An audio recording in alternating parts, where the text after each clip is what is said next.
Bienvenue à Cité Passion. Welcome to the Passion Center. Je suis changé, je suis sauvé, nouvelle journée. Je suis changé, I've been changed, I've been saved, brand new day. I've been changed. Bienvenue à l'église Cité Passion et aujourd'hui, on va poursuivre le message sur la prière appropriée. Mais juste avant, on va aller dans un temps de louange avec le band Révélation et on va avoir aussi le témoignage de Patrick Hosson. Tout ceci aujourd'hui même, donc bonne écoute. Ton amour est surnaturel. I put my hands in the air 'cause you heard my prayer. A transformation riding. I've been changed. I've been saved. Brand new day. I've been changed. Je suis changé. Je suis sauvé. Nouvelle journée. I've been changed.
Seigneur. Alléluia.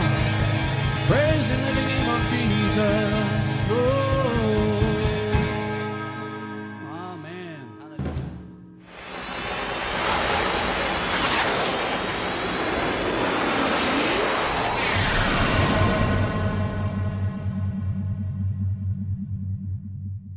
Gloire à Dieu. Et c'est merveilleux de rentrer dans la présence de Dieu. Et j'espère que ce chant vous a grandement touché et que vous avez chanté avec nous. Hein, prenez le temps de chanter avec nous autres lorsqu'on rentre dans la louange. Dans quelques instants, on va aller dans le message intitulé « La prière appropriée ». Je remercie en passant les commentaires que nous recevons des gens qui écoutent et qui apprécient ce qu'on vous apporte. On fait un petit cœur à cœur avec vous. Alors, les commentaires sont toujours grandement appréciés. Continuez à nous écrire en passant vos commentaires, vos requêtes de prière. Si vous avez quoi que ce soit, même des suggestions à nous envoyer, ça nous ferait plaisir. Et on aime ça entendre de vos nouvelles. Et tout de suite, maintenant, on va aller encore à la deuxième partie du témoignage de mon ami Patrick Hosson. Et par la suite, je vais vous revenir sur le message « La prière inappropriée ». À tantôt.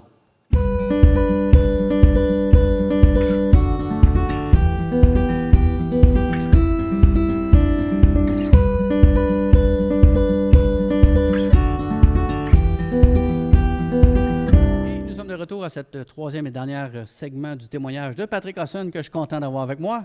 Ça fait 3 fois que je le dis, hein? Oui, c'est parce que c'est vrai. T'as l'air vraiment content. Je suis aussi content, tant mieux. Quand c'est 3, là, dis-toi que ça veut dire que c'est done deal. Avec Dieu, là, quand il te le dit 3 fois, dis-toi que c'est a done deal. C'est fait, ça va arriver, ça va s'accomplir. Son cachet personnel. Oui. Amen. Fait que c'est pour ça que j'aime ça faire 3 segments. Ah, c'est bon, ça. Je vais te laisser t'adresser aux gens dans le sens, tu sais, un petit ad-lib. Je veux vraiment que tu déverses ton cœur envers eux. Garde dans l'idée que ce sont des gens qui croient en Dieu, puis peut-être sont un peu craintifs face à la religion d'aujourd'hui. Être passé à la victoire de l'amour. Je ne sais pas si ça a passé quelle date. Je ne sais pas si l'émission... Ça passe le 14 juin. 14 juin, probablement 14. que l'émission va sortir à peu près au même temps, mais sinon, vous l'avez pas, si vous l'avez manqué, il y a certainement des sites. TVA à midi ou midi et demi, je crois. Là. Ils pourront aller voir sur le site de Victoire de l'amour aussi. Moi, j'écoute leur capsule sur YouTube. Là, fait que bon, TV, fait que vous allez pouvoir trouver également le témoignage de Patrick avec cette émission-là. Tu commences à être vedette, hein, le but, c'est de montrer que nous, sans Dieu, on ne peut pas faire grand-chose. Bien, justement, fait que je vais te laisser t'adresser, puis on va rapper à la fin. Fait que vas-y, mon Patrick, qu'est-ce que tu aimerais donner comme message aux gens? Ben, dans le fond, que Dieu est bon, malgré tout ce qu'on peut penser, malgré tout ce qui peut arriver. Tu sais, tu es revenu dans la deuxième partie sur le fait que Dieu a le dos large. Mais tu sais, Dieu a le dos large. Puis tu sais, souvent, on met ça sur le dos de un ou de l'autre, mais on met rarement la faute sur nous-mêmes. Hein? Ouais. Tu sais, comme j'ai dit, moi, tout ce que j'ai fait, mais je pense que c'est de dire, de montrer. On est sur terre. Jésus, avant qu'il parte, là, il a dit « Allez, faites de toutes les nations des disciples ». Fait que, tu sais, le but, là, souvent aussi, des fois, le monde sont comme sur leur garde, sur la défensive, parce qu'ils se sentent comme si on veut les convertir. On dit « Viens-t'en dans notre église, plus de monde, plus de… » Tu sais, c'est pas ça le but. Le but, premièrement, c'est que le monde n'aille pas en enfer, 1. De 2 aussi, tu sais, il dit que ta volonté soit faite sur la terre comme au ciel. Pourquoi il faudrait qu'on attende d'être au ciel pour vivre la volonté de Dieu sur terre? La volonté de Dieu, moi, j'ai 4 enfants, puis mon but, je ne les ai pas mis sur terre, je ne les ai pas mis au monde pour qu'ils vivent dans la misère puis dans la merde, excusez-moi le mot, là. Je ne les ai pas mis pour comme les abandonner là. Mais Dieu il nous a mis ici, puis c'est pas lui qui nous a abandonnés, c'est nous qui l'avons abandonné sans le savoir, parce que, tu sais, c'est…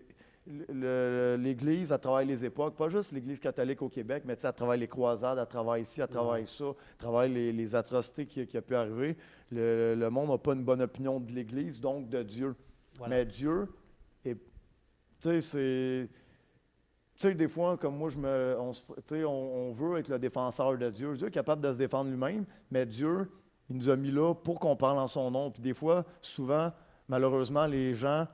Les représentants de Dieu sur terre, ceux qui sont supposés être le plus proches de Dieu, ont sali, terni sa réputation. Fait que c'est dur, tu sais, une fois que ta réputation est salie, là, que ce soit un acteur connu ou quelqu'un de réputé là, à travers le monde, là, si sa réputation est salie par une tâche, une petite tâche minuscule, mais cette tâche-là va le suivre toute sa vie. Tu sais, c'est triste, mais Dieu n'est pas responsable de tout ce qui arrive. Puis pourquoi qu'il n'intervient pas, pourquoi ci, pourquoi ça. Il nous a donné le libre arbitre, il nous a donné le choix. Souvent, on ne prend pas les bons choix. Puis des fois, moi, on dirait que je me dis, Caroline, Seigneur, pourquoi tu nous as donné le choix? Tu sais, à la limite, on n'est pas des marionnettes, mais tu sais, on prend trop souvent des mauvais choix. Ça a commencé dans le jardin d'Éden, quand que Adam et Ève ont voulu se prendre pour Dieu. Puis, tu sais, à travers un mensonge que le serpent a raconté, mais tu sais, ils ont commencé à désobéir là. Ça ne date pas d'hier. Puis on aime ça faire qu'est-ce qu'on veut. Puis on aime ça, tu sais, juste rien faire, mais Dieu, il nous appelle à vivre pour lui, à abandonner tout ce qui est mauvais pour nous. Puis des fois, on pense qu'une chose est bonne pour nous, mais en réalité, elle est mauvaise. Tu sais, des relations toxiques, l'alcool. Tu sais, l'alcool, c'était prohibé dans les années 30, c'est pas pour rien. Tu sais, à la limite, moi, je trouve que c'est encore plus nocif que le pot, là.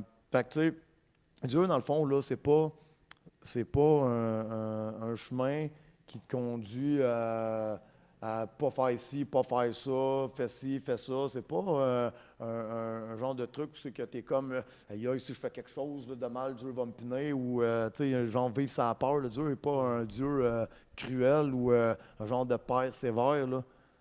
Mais au contraire, tu sais, même moi, là, avec ma faible connaissance que j'avais de toutes les choses de Dieu, je pensais que c'était aïe, ce monde-là, tu sais, les moines là, qui vivent en silence dans les monastères ou des trucs comme ça. C'est, tu sais, Dieu, dans le fond, les choses qui nous empêchent de faire, c'est pour notre bien.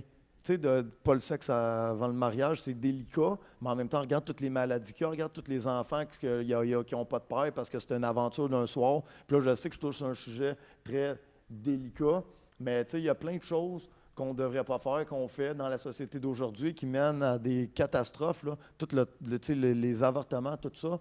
Oui, des fois, c'est des sujets qui sont touchés, que je ne veux pas trop embarquer, mais en même temps, les choses que Dieu nous demande de faire, c'est pour notre propre bien, au bon fonctionnement de tous les humains qui sont ici-bas sur Terre. Là. Puis, moi, tu sais, toutes les choses que je croyais qui allaient m'empêcher de vivre ma vie, dans le fond, comme je veux la vivre, mais c'est des choses qui m'ont carrément libéré, qui m'ont permis de suivre un chemin plus droit, plus pur, qui m'ont permis justement de, tu sais, tous ces empêchements-là, mais ça m'a empêché d'être carrément captif puis prisonnier de mes propres désirs. Là. Fait que dans le fond, là, t'es comme, tu penses que tu vas faire quelque chose qui te prive, mais dans le fond, ça te rend libre. Tu sais, c'est ça hein, aussi, Jésus souvent utilisait des paraboles ou des contradictions, des paradoxes. Tu sais, c'est souvent paradoxal. Tu penses qu'une chose t'a conduit à quelque chose, mais dans le fond, ça t'amène complètement ailleurs. Tu sais, puis Jésus, il dit, je suis le chemin, la vérité et la vie. Nul ne vient au Père que par moi. Tu sais, il y en a 1 million de chemins qu'on peut suivre. Tous les chemins mènent à Rome. Tu sais, je ne sais pas pourquoi on dit ça, mais en même temps, tous les chemins mènent à la perdition, sauf Jésus. Mais, tu sais, c'est... Moi, quand je suis arrivé à l'Église, je crois que j'étais frustré quand on me disait de ne pas faire ci puis ça, parce que j'étais un criminel avant toute chose pour faire ce que je veux dans la vie, pour me sentir libre, même si j'étais esclave de toutes mes dépendances. Fait que je dirais que avec le temps, tranquillement, Dieu il ôte de notre vie qu'est-ce qu'il n'y a plus d'affaires là qui nous cause du tort, que nous-mêmes on pense dans le fond que c'est cool puis que c'est bien le fun, ou tu sais, le fameux slogan YOLO, you only live once, là. Ouais. Que ça veut dire fais qu'est-ce que tu veux. Non, justement, fais pas qu'est-ce que tu veux, tu vis juste une fois, prends soin de ta vie. Oui. Prends soin de ta relation avec Dieu. Dieu t'a créé, puis tant qu'on ne reviendra pas à la source, il va y avoir des dysfonctions partout puis des dérèglements. Parce que Dieu est la source, la seule source. Dieu est notre créateur, nous on est ses créatures, sa création. Fait que tu sais, il faut se connecter à lui pour connaître le chemin qu'on doit suivre. Puis le chemin qu'on doit suivre, mais c'est Jésus. Puis tu sais, le chemin de l'amour, c'est tout le temps le chemin le plus dur, hein? Jésus le dit. Le chemin est étroit. Fait que tu sais, le chemin est dur, là, c'est pas un chemin qui est facile, justement, parce que c'est pas mal plus facile d'haïr quelqu'un que de pardonner. C'est pas mal plus difficile d'aimer que d'haïr. C'est pas mal plus dur d'aider son prochain que de passer à côté et de ne pas s'en occuper. C'est le sens du sacrifice aussi, de se sacrifier comme Jésus s'est sacrifié. Dieu est venu sur terre dans la personne de Jésus. Fait que dans le fond, c'est comme si toi, tu viendrais sur terre comme dans une fourmi. Puis que là, pour sauver le peuple des fourmis. Oui, je comprends. Fait que Dieu, là, il a carrément délaissé sa gloire pour venir sur terre comme un homme. Là, je ne suis pas en train de comparer les hommes à des fourmis, mais aux yeux de Dieu, il dit que la terre est son marchepied. Fait que lui, ça cote sa terre, là, sa puissance, là, que lui, c'est rien. Là. Il connaît les pensées, il entend les pensées de chaque 8 milliards d'êtres humains sur terre. Puis il a décidé de venir à l'époque la pire pour les exécutions, carrément sur une croix, que ça devait être atroce comme souffrance puis douleur. Il aurait pu venir à l'époque d'aujourd'hui pour sauver le monde. Injection létale, merci, bonsoir, on n'en parle plus. Ah oui. Jésus est venu sur terre, Ça il a arrive, craché c'est dessus, humilié, rejeté, abandonné par ses disciples, qu'il a formé, que, toute la souffrance qu'il a vécue Wow. pour vivre notre misère humaine, dans le fond. Là. Quel grand Dieu, wow! Je trouve ça extraordinaire parce qu'on dirait que c'est toute une dimension que les gens ont oubliée. Mm. Puis tu sais, t'es père de 4 enfants. Ouais. Tu sais, comme père, si tes enfants te demandent un poisson, tu ne vas pas leur donner une roche. Non, Tu sais, il y a un verset de la Bible qui Oui. dit ça. Puis tu sais, des fois, on a tendance à penser que notre papa est juste là pour nous chicaner, nous discipliner, parce qu'il le fait. Ouais. On le fait avec nos enfants. Puis quand on est jeune, on ne comprend pas toute la discipline, d'où ce que ça nous amène. Tout ce que tu parles de là, quand Dieu il a tracé des choses, il a mis des barrières pour des exemples, c'est pour notre bonheur. pour notre Puis bonheur. quand tu vieillis, puis là, tu es rendu un âge de compréhension, mon père m'avait dit ça, il avait raison. Mm. Je me souviens, j'ai mangé une tape sur les fesses de mon père. À ce temps-là, je pleurais, mais aujourd'hui, je le comprends donc. Ouais. Fait que là, c'est mes enfants qui vont manger les Non, mais tu sais, il y a toute cette Pour redonner- relation. Oui, puis cette relation-là, père et fils, tu sais, père et fille, c'est ce que Dieu veut que nous Il autres. faut redonner l'amour que Dieu nous donne. Voilà. Il faut le redonner, justement, Voilà. Écoute, c'est vrai qu'on n'a pas. Ça vous comment ça passe vite? très vite. On a déjà fini nos 3 segments. Puis j'espère juste que les gens ont saisi ton cœur, comme j'expliquais en dehors des zones. Mm. Tu as un cœur que j'aime beaucoup, un gars simple.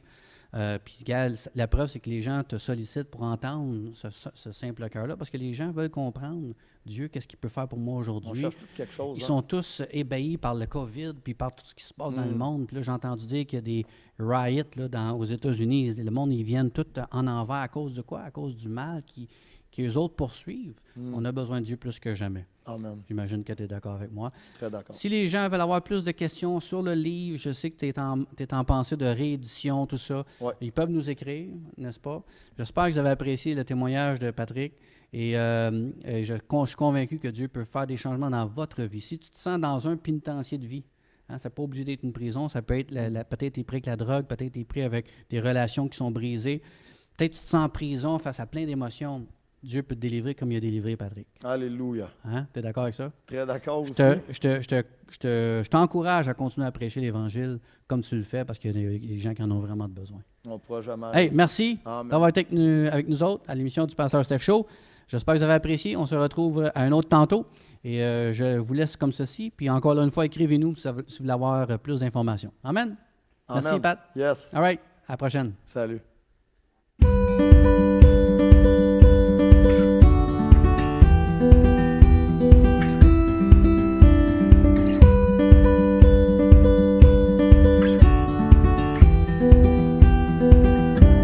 Amen. Et nous sommes de retour. Merci encore une fois à mon ami Patrick qui s'est donné un cœur. Il a ouvert son cœur à chacun de nous pour nous parler de sa vie. On a tous quelque chose qu'on peut raconter. Et en passant, j'aimerais vous encourager, si vous avez un témoignage à nous raconter, quelque chose que Dieu a fait dans votre vie, faites-moi le savoir en m'écrivant à mon courriel. Et on va jaser ensemble. Et j'aime ça, moi, proclamer les grandes choses que Dieu a fait. On pourrait s'asseoir et parler de longues heures sur les miracles et les grandes choses que Dieu fait dans nos vies. Amen. Je veux poursuivre sur le message que j'ai intitulé « La prière appropriée ». Parce que des gens me jasaient sur, tu sais, Stéphane, quand toi tu pries, as-tu des trucs à nous donner? Et la semaine passée, je vous ai parlé sur la prière inappropriée en introduction. Dans le fond, ce que j'essaie de vous dire, c'est qu'il y a des choses que Jésus nous suggère à ne pas faire. Des choses que je vous dirais que peut-être dans notre ancienne religion, ou du moins dans la mienne, peut-être que c'est encore le cas chez vous, vous avez des traditions. Vous avez des façons de faire des choses parce qu'on vous le dit, parce que vos parents le faisaient, ou parce que, bon, c'était comme ça à l'époque. Mais ce que Jésus dit dans Matthieu, le chapitre 6, qu'on a lu à partir du verset 5, « Si vous voulez prier, voici comment prier. Mais avant, voici les choses que vous ne devriez pas faire. » Alors là, vous en souvenez, il parle de « Soyez pas hypocrite. Soyez pas à juste répéter des paroles puis que votre cœur n'est pas là. » C'est comme aller à l'église puis ça ne te tente pas pantoute. Tu t'en vas là vraiment puis tu tires ton corps pour aller à l'église. C'est pénible. Puis moi, je me rappelle, c'était la même chose. J'allais à l'église, puis encore. Là, le prêtre, il parle, c'est tellement long, on n'entend rien. En fait, quand le prêtre, il parle, on entend juste j'appelle ça, moi, le syndrome de la professeure de Charlie Brown. Tu sais, quand ça fait... C'est comme ça qu'on entend le message à l'Église. Et si c'est comme ça que vous entendez, c'est parce qu'il n'y a pas de connexion, puis ton cœur n'est pas là. Tout ça pour vous dire que religieusement, on a fait plein de choses. Et quand on vient qu'à prier Dieu, on le fait de façon religieuse, et Jésus dit, ça vaut rien. Ça vaut rien si tu viens vers moi, puis tu pries avec des prières prédéterminées, puis ton chapelet, puis tout ce qui est ces choses-là que tu as écrites d'avance. Puis je dis pas que c'est pas correct d'avoir des prières déjà écrites d'avance. C'est la sincérité du cœur que Jésus nous parle. Il parle de « soyez pas comme les hypocrites ». Ils veulent l'apparence, mais il n'y a aucune sincérité dans leur cœur. Puis après ça, il dit, quand tu pries, bien, multiplie pas des vaines paroles. Ça ne sert à rien que tu parles, puis tu parles, puis tu parles, puis tu parles, puis tu parles, puis tu parles, sans vraiment aller directement au but. Et Jésus est en train de dire, c'est pas la façon que je vous demande de prier. Mais il dit, quand vous priez, et là, je vais juste retrouver mon verset, au verset 8 du chapitre 6 de Matthieu. Ne leur ressemblez pas, car votre Père sait de quoi vous avez besoin. Wow! Déjà, en partant sur ce verset-là, ça me dit quoi? Ça me dit que Dieu sait déjà ce que nous avons besoin avant même qu'on s'en vienne le voir. Et ça change tout. Parce que tu t'en vas pas voir Dieu en pensant que tu vas le surprendre avec tes besoins. Tu t'en vas pas devant Dieu et dire hey, « Dieu, je sais que peut-être tu n'es pas au courant, mais... » Non! Dieu est au courant. Il sait ce que tu as besoin. Il sait déjà d'avance. Puis il dit « Ne le ressemblez pas. » Puis il dit « Il sait même avant même que tu le demandes. » Par contre, il dit quelque chose de très intéressant. Il dit « Quand tu pries, verset 6, entre dans ta chambre, ferme ta porte et prie ton Père qui est là dans le lieu secret. » Une des choses importantes que Jésus nous enseigne lorsqu'on va prier, en sachant bien qu'on laisse de côté toute l'hypocrisie puis toute la religiosité, il dit, ce que je veux que tu fasses, c'est que tu rentres dans ta chambre puis tu fermes ta porte. Pour moi, qu'est-ce que ça veut dire? Moi, ce que l'Esprit m'inspire, vous savez quoi? La chambre, c'est quelque chose de très personnel. On a tous une chambre à coucher, je l'espère. Et dans notre chambre, c'est là où on est nous-mêmes, non? Je ne voudrais pas que personne, à part de ma femme, me voit le matin lorsque je sors de mon lit. J'ai les cheveux partout dans les airs, j'ai une mauvaise haleine, j'ai les yeux collés, je suis grouchy, je suis une mauvaise humeur, jusqu'à temps que j'ai pris mon premier café. Puis là, peut-être qu'on va pouvoir parler un petit peu. Vous savez, notre chambre à coucher, on peut être nous-mêmes. Tu mets ton vieux pyjama, là, tout déchiré, puis tes pantoufles, puis, tu sais, dans ta chambre, tu as des choses, tu as des photos qui sont propres, personnelles à toi. Dans ta chambre, tu as tes collections. Dans ta chambre, souvent, tu vas cacher tes objets précieux dans ton tiroir préféré. Ta chambre, c'est quelque chose de personnel. Et quand Jésus dit, rentre dans ta chambre, une des choses que je crois qu'il veut nous dire, c'est, va dans le lieu où tu es le plus toi-même. Là, tu es rendu ton toi-même. Tu peux être, sans avoir honte de rien, être toi-même. Puis il dit, ferme ta porte parce que je veux que ça soit vraiment entre toi et moi. Quand tu pries, ça n'a pas rapport avec n'importe quelle personne que tu côtoies à ton travail, ça n'a pas rapport avec les gens de l'Église, ça n'a pas rapport avec ton pasteur, ça n'a pas rapport avec ton voisin, c'est entre toi et Dieu. Et à ce moment-ci, Dieu est en train de dire, ce que je veux que tu fasses, c'est je veux vraiment que tu sois unique, pas que tu sois unique, que tu sois honnête, transparent. Il veut que tu sois à nu. Hein? Je veux dire, il veut qu'on mette notre uniforme d'Adam et Ève. Puis je sais que la nudité, ça représente la honte pour plusieurs. Ça représente, tu sais, c'est quelque chose de très privé, hein, n'est-ce pas? Mais ce que Jésus dit en train de dire, c'est moi, je veux te voir, enlève toute l'hypocrisie, enlève les belles paroles que tu diras en lieu public, sois toi-même avec moi, dans ce lieu secret. Ce que j'aime aussi d'être dans ce lieu secret-là, c'est je peux pleurer, je peux crier, « Seigneur, pourquoi? » Je peux me fâcher, je peux être en colère, je peux sortir toutes les émotions, tout ce qui est souvent en public, j'oserais pas nécessairement en faire. Devant mes gens d'église ou devant ma famille, je fais attention. Oui, je suis moi-même avec mes enfants, mais pas comme quand je suis tout seul.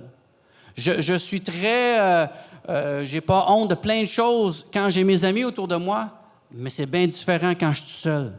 Parce que quand je suis tout seul, là, il y a des choses que je ne voudrais pas que personne sache ce que je fais. Et c'est dans ces moments très personnels qu'il se passe quelque chose. Et c'est ça que Dieu veut. Dieu est tanné que Dieu, dans le fond, ce qu'il veut, c'est vraiment qu'on soit nous-mêmes, qu'on se mette à nu, qu'on ouvre notre cœur, puis qu'on y montre exactement qui nous sommes. J'ai péché, j'ai manqué, j'ai regardé des choses que je n'aurais pas dû regarder, j'ai dit des choses que je n'aurais pas dû faire. Seigneur, pardonne-moi. C'est dans ces moments-là où on crée ce côté personnel, ce côté transparent avec Dieu. Et ça, Dieu sait ce qu'il veut avec ses enfants. Vous savez, ça va m'emmener à la prochaine partie qui est très importante pour moi.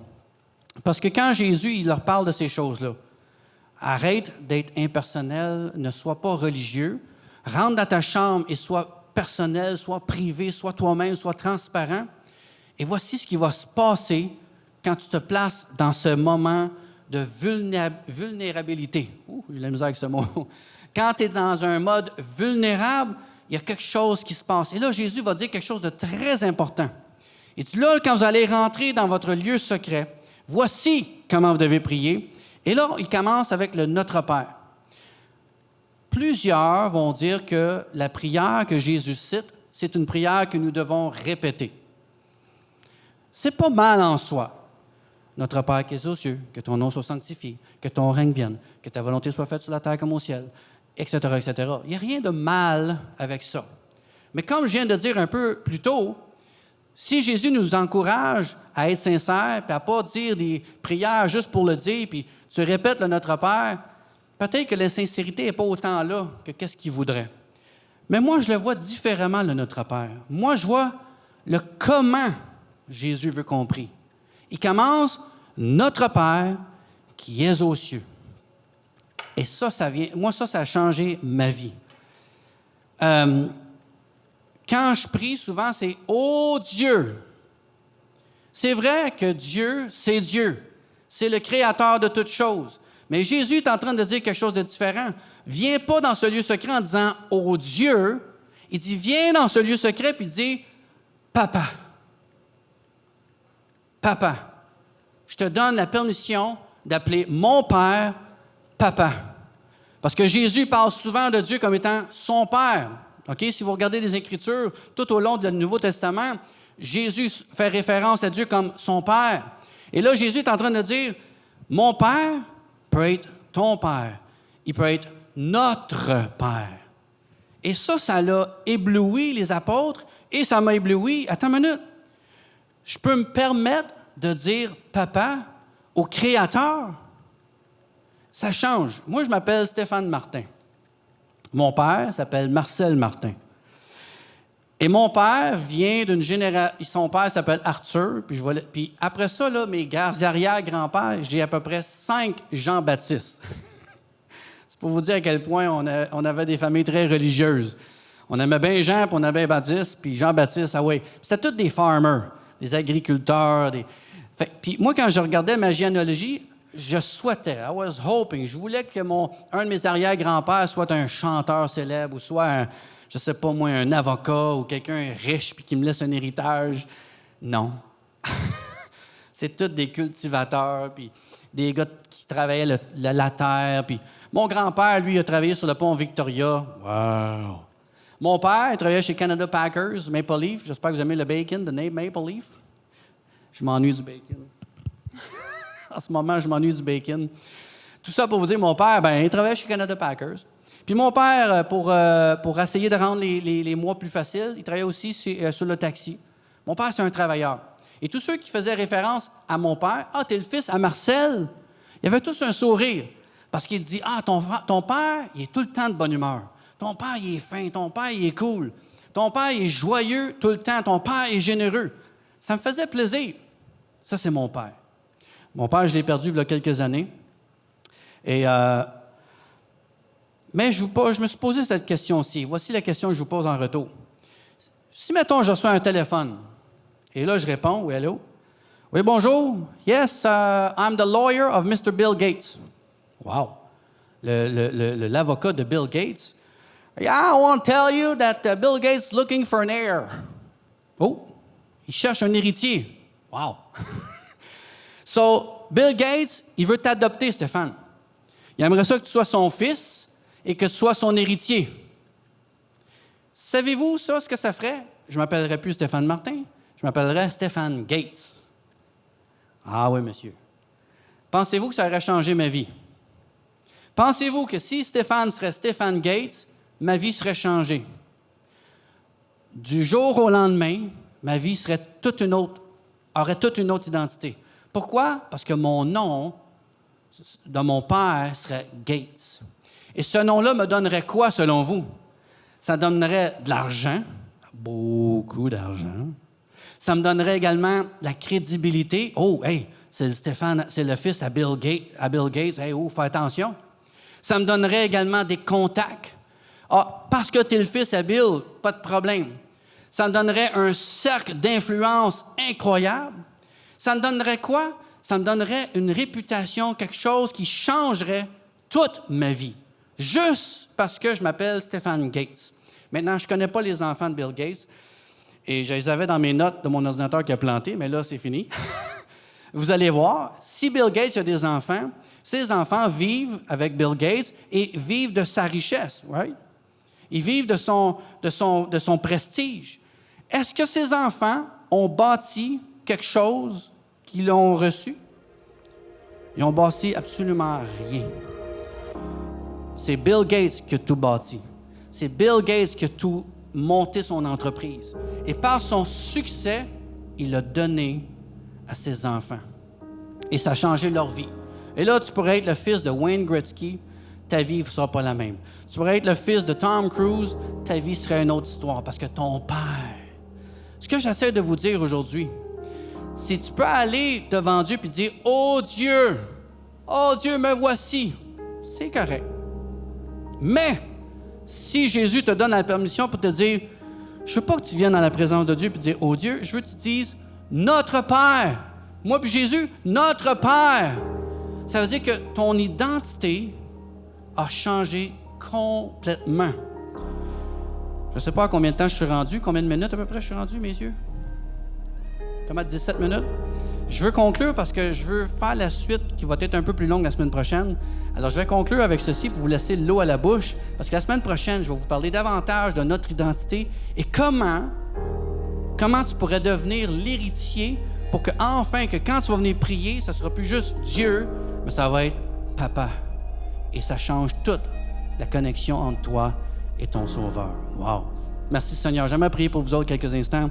Dieu Tout-Puissant, je sais que Papa Céleste, je sais qu'aujourd'hui, tu ébranles nos cœurs avec les paroles que j'emmène aujourd'hui. Et c'est ma prière parce que je prie que tu viennes vraiment bouleverser notre façon de te voir. Je veux que tu viennes bouleverser notre façon de vivre notre vie. Et surtout, que Seigneur, ça peut changer notre identité. Seigneur, on ne veut pas juste être un humain sur la terre, on veut être ton enfant qui va changer tout, Seigneur, dans notre vie. Alors qu'on pourrait savoir que la guérison vient, que la délivrance peut venir, parce que nous sommes simplement ton enfant. Alléluia. Seigneur, touche tous mes amis, tous ceux qui nous écoutent sur YouTube, Facebook et toutes les autres plateformes, que vraiment ta main touche chaque famille. Dans le nom précieux de Jésus. Amen. Frères et sœurs, on se retrouve la semaine prochaine pour la suite de la prière appropriée. Que Dieu vous bénisse. If you abide in me, and my words abide in you, ask whatever you wish, and it will be done for you.